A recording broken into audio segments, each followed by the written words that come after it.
Hey everyone, welcome to the April edition of ToolJet community calls.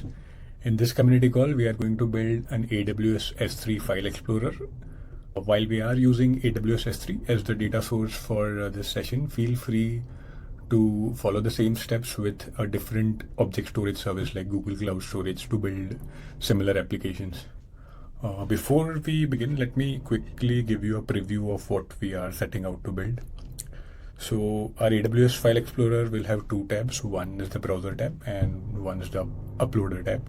So in the browser tab, we have a buckets table that lists all the buckets that are there on our AWS S3 storage.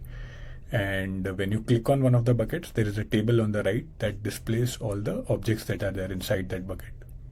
We also have an uploader section that allows you to upload new items to your bucket. All you have to do is select the bucket name, enter a file name, select a file and click on upload. So that's pretty much an overview of what we are going to build. Before we proceed, let's go through our agenda for today. So first we'll go through a quick overview of what is AWS S3. Once that is done, we can start with the process of integrating AWS S3 with ToolJet. It's as easy as filling up a form. I'll just show you the process and after that we'll start building an AWS S3 browser.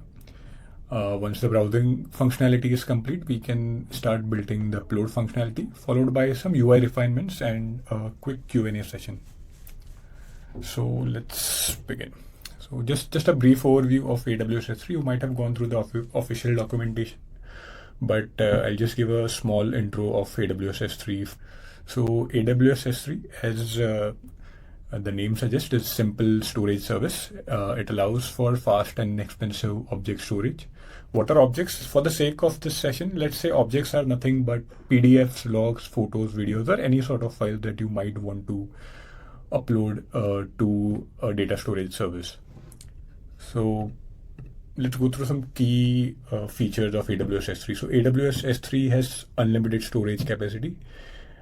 Technically, it is not unlimited, but AWS has a strong infrastructure and it can handle any sort of data requirements that you throw at it.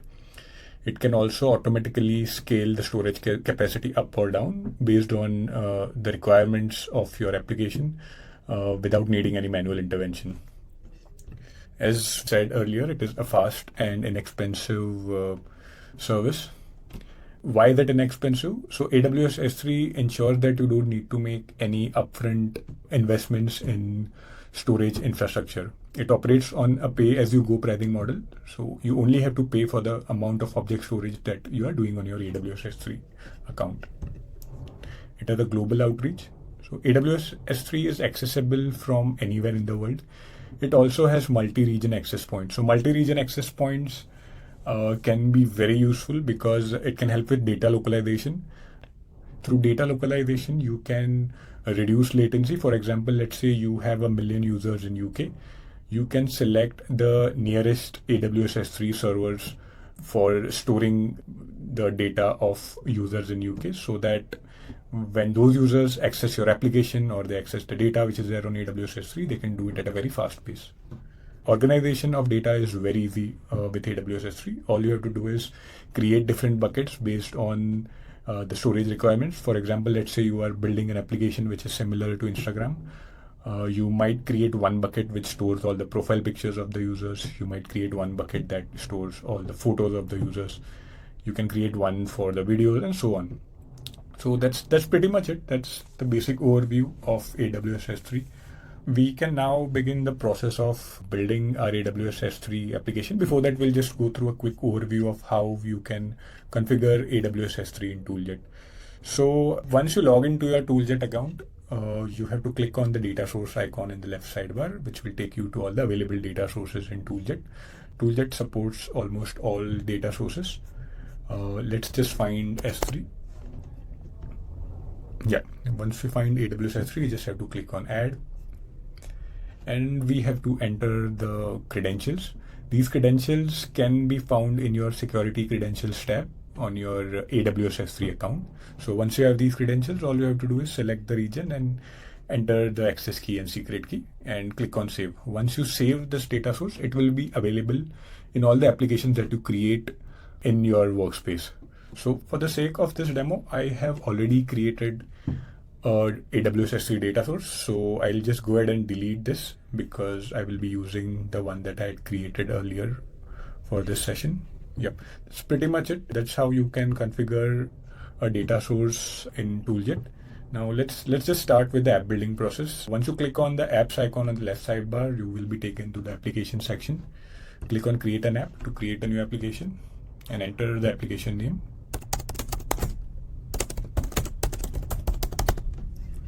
Click on create app.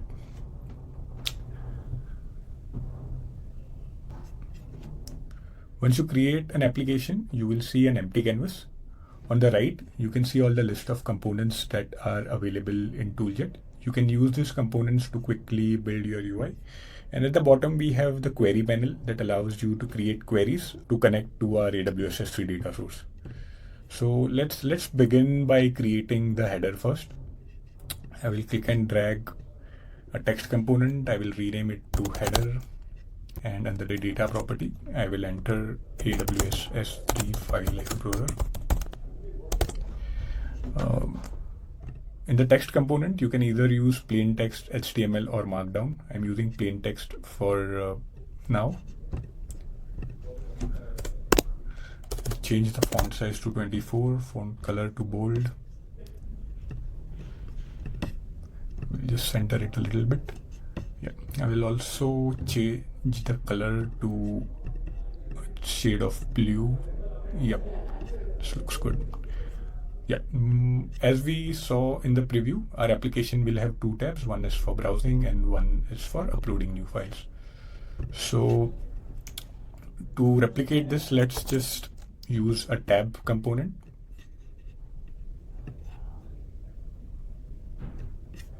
Let's delete the data which is already there on these tabs.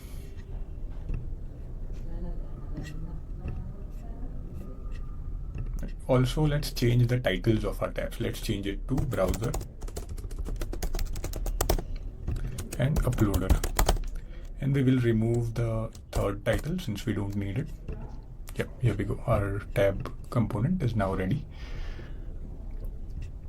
Next, we will start building the UI for displaying the buckets and the objects. Let's drag and drop a table component for this. And let's resize it.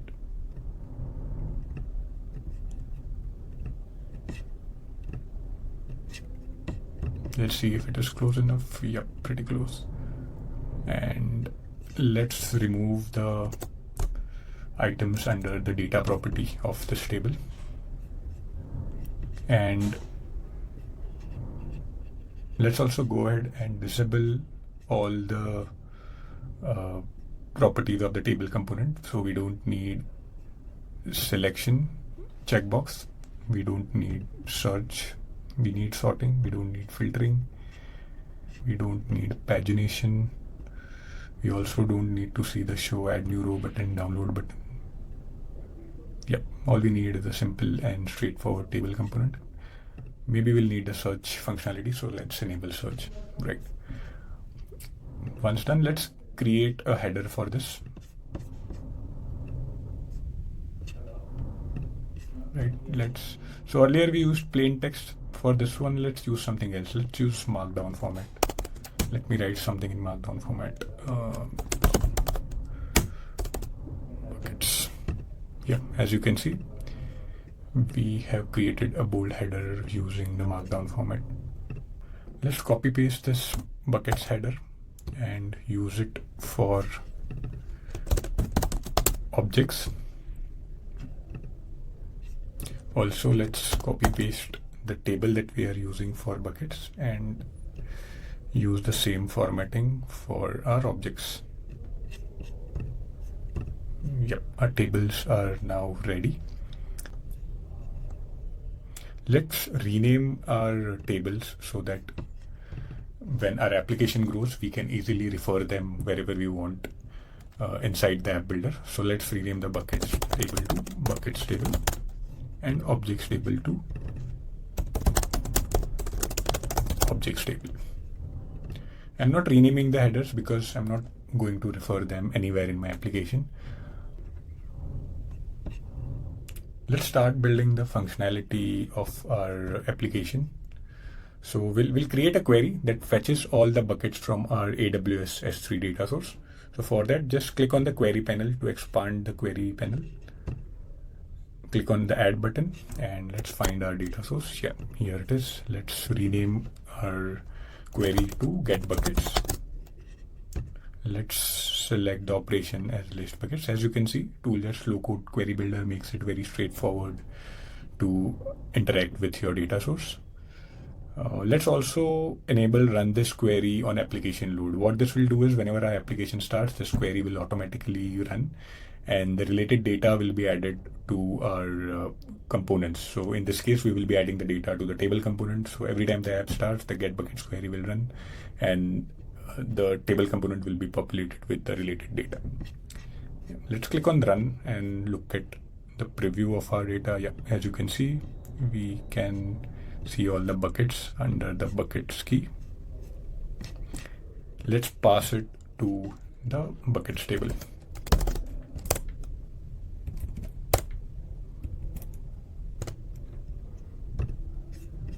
As you can see, all our buckets are listed here.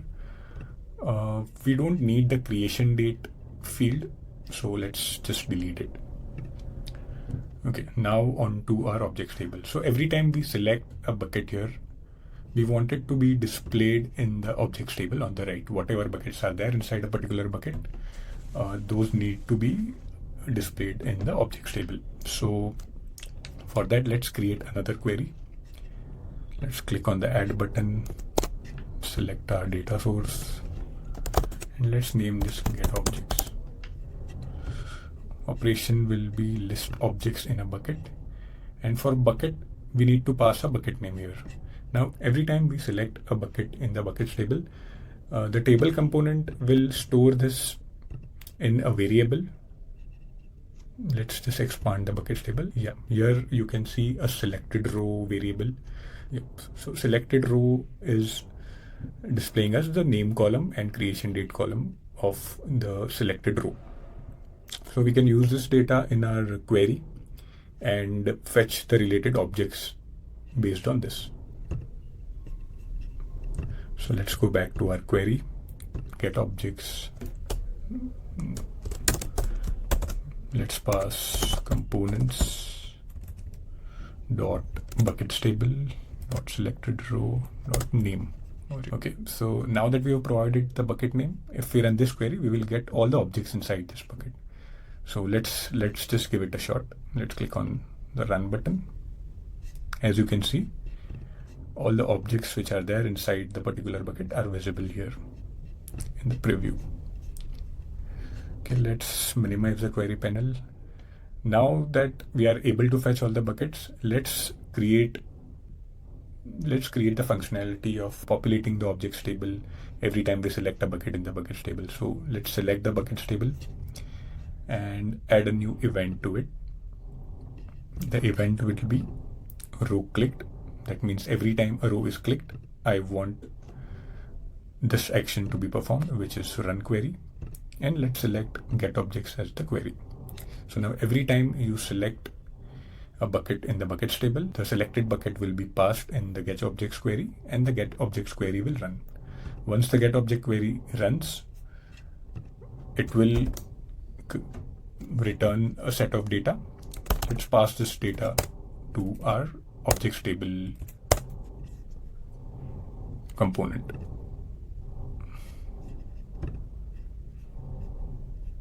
Yep, here we go. Let's check this out if it is working properly. Now let me select a different bucket. Yep, here we go. The data is changing based on the selected buckets. Let's create a loading state for the objects table. So in ToolJet, you can fully customize your components to match your requirements. So let's click on the FX button on the loading state. I can either use the toggle to enable or disable the loading state, or I can click on FX and pass a code that either returns true or false. Based on that, the loading state will be displayed.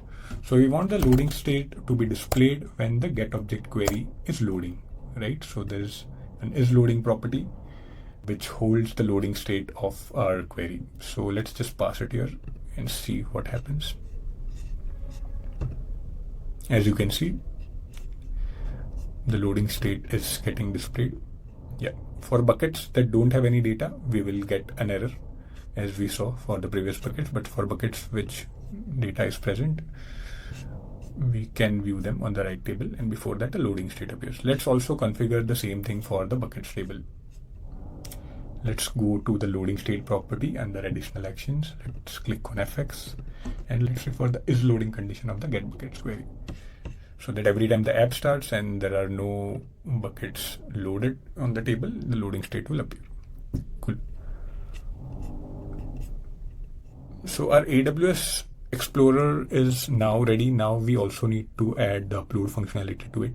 So let's move on to the uploader section and let's look at our demo application and see what all components are there inside it. So we have a bucket name selection, file name selection, file name input field.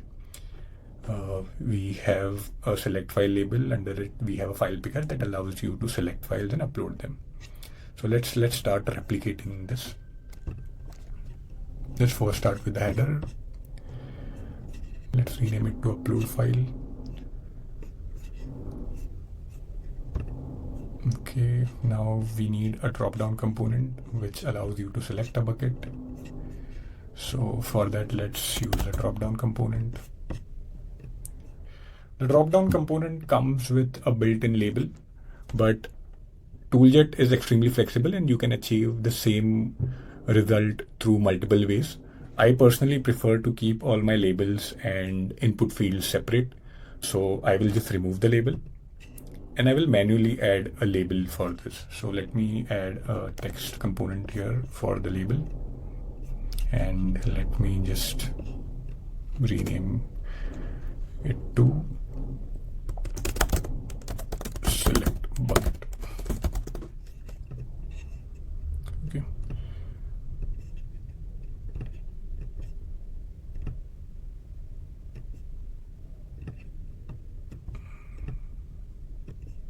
Okay, it is resized. Yeah. Let me change the label to bold. Yep. Our drop-down component is more or less ready. Now we need to populate it with all the buckets. So for that, we will utilize the get buckets query.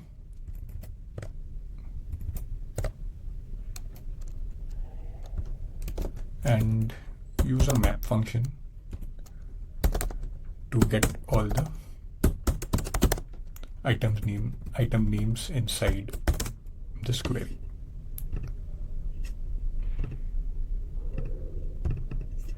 We've only populated the options for now. Let's also populate the labels. And let's remove the default value. We don't need a default value for this. Yep.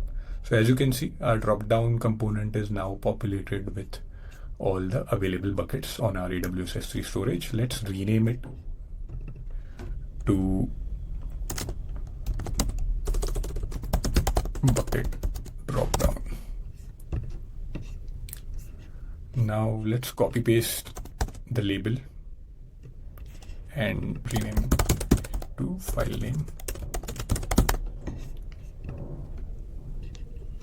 Okay. Now we need a text input field next to it where we can enter the file name that we will upload. Again, I'm going to remove the label because I prefer to keep my labels separate. I will also fine tune the border radius of this component. Yep, here we go. It looks exactly similar to the drop-down component now, and we'll also rename it to file name input.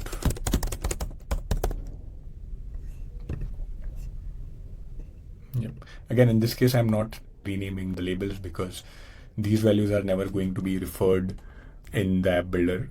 So now copy paste this label again and just call it select file. Here we go. Now below the select file, we need to use a file picker component. The file picker component allows you to upload files. We will be creating a query and referring the file in our query through the file picker component. So let's rename it to uploader. Here we go. Again, it is an important component. It is going to accept the file that we upload, and it will be stored in our AWS S3 storage as an object. So it's essential to rename it. Let's place a button component below it. And let's just change the button text to upload. Here we go. Our UI is more or less ready. We now need to create the functionality to upload our files to our AWS S3 bucket. So let's create a new query. Let's name it to upload objects. The data source will be our AWS S3 demo data source that we have added. And the operation will be upload object. So now that we have selected upload object, we have a few items that we need to configure. So first we need to pass in the bucket in which we want to upload the file. So let's just select random values here so that we can easily refer it in the query.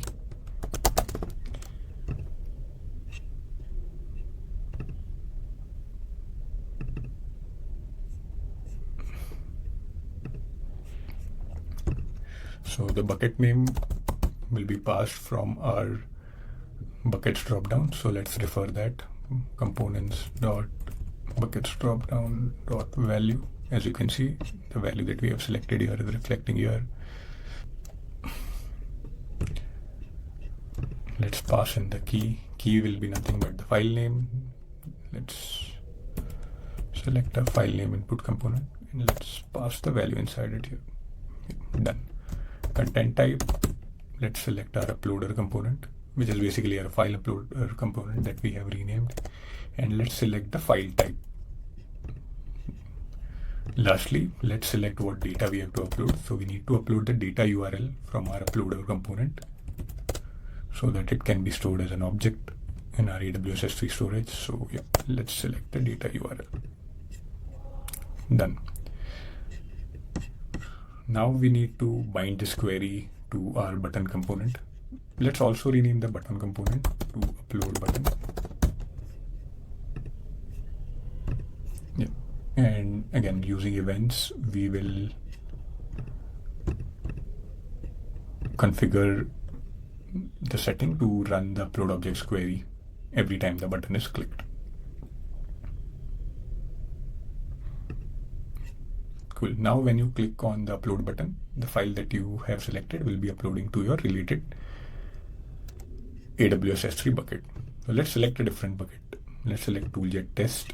Let's rename the file to community call test. File we have already selected, we'll keep it to that, and let's click on the upload button. Let's go ahead and see if it is visible. Let's sort it by last modified. Yeah, as you can see, the community call test file has been uploaded. But when the file got uploaded, we didn't see any notification related to it. So let's configure that. Let's select our upload objects query and let's show a notification on success. So enable show notification on success and enter a message. Let's say file uploaded successfully. Duration 5 seconds. Done. Yeah, let's select our bucket again. ToolJet test. Community call 2 will be the file name. And let's select a file and let's upload it. As you can see, we can see a notification at the top. Let's go back to the browser and see if this file has been uploaded successfully. Let's sort it by last modified, and yeah, as you can see, we can see community call to file here. Yeah. Our app is almost done. Let's make some minor UI refinements. Firstly, let's just rearrange this table a bit so that it doesn't look very cluttered. Yeah, much better. Also, the color that we used in our header, let's use it for all the labels.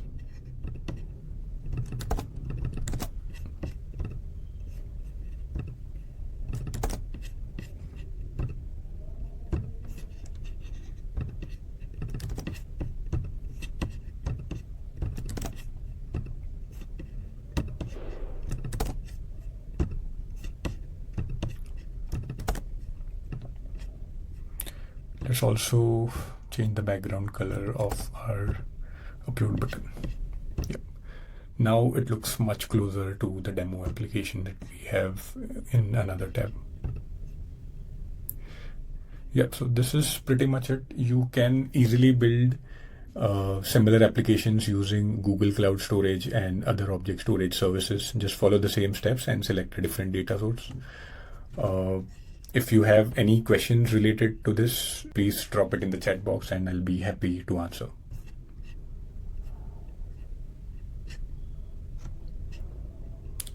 Okay, so we have a question. How do you filter out the data based on the logged in user? So let's click on the inspector on the left sidebar and let's go over it again. So the inspector functionality allows you to access all the values which are related to your app. For example, the queries dropdown has all the information related to queries. This can be very handy when you are trying to pass the values returned by a query somewhere. You can just look at the data structure and then you can pass it. Similarly, you can see all the values related to components. So for example, for table component, we have a list of values that are populated based on how you interact with the table. There are filters, there's updated data, current based data. We also have functions like select all rows, deselect all rows that can allow you to control the table. So let's look at the globals dropdown. So under globals, you can see current users, and you can also see the groups in which the current user is added, right? So you can easily access this data as we were doing earlier when we were passing values from components to query or from queries to components. You can use double curly braces to access globals.currentuser.groups or email. And using this information, you can create transformations in your queries. For example, when you have the transformations toggle over here. When you enable it, you can filter out the data based on the logged in user. So you can set the transformation in such a way that if the logged in user is a part of the admin group, he can see all the data. If he is not a part of the admin group, he can see a limited amount of data. Or maybe if a user is a part of the admin group, he can upload new objects, or else he will not be able to do it. So there are multiple ways in which you can filter out data based on the logged in user. Transformations are the best way to control what data a user can view. And if you want to hide or unhide components based on logged in user, you should go to the disable or visibility condition of the particular component and write some custom code to make it work. Yeah, any more questions? Seems like we are good to close this call. So, yep, thank you so much for joining this month's community call. Feel free to join us on Slack if you are building something similar. If you have any queries or any doubts, feel free to join us on our Slack channel and drop your queries there. Also, go through our documentation on docs.tooljet.com to understand more about how ToolJet works. And lastly, visit blog.tooljet.com to see various tutorials that we are uploading on a weekly basis. We have been uploading blogs and tutorials on a variety of topics. Thank you so much for joining.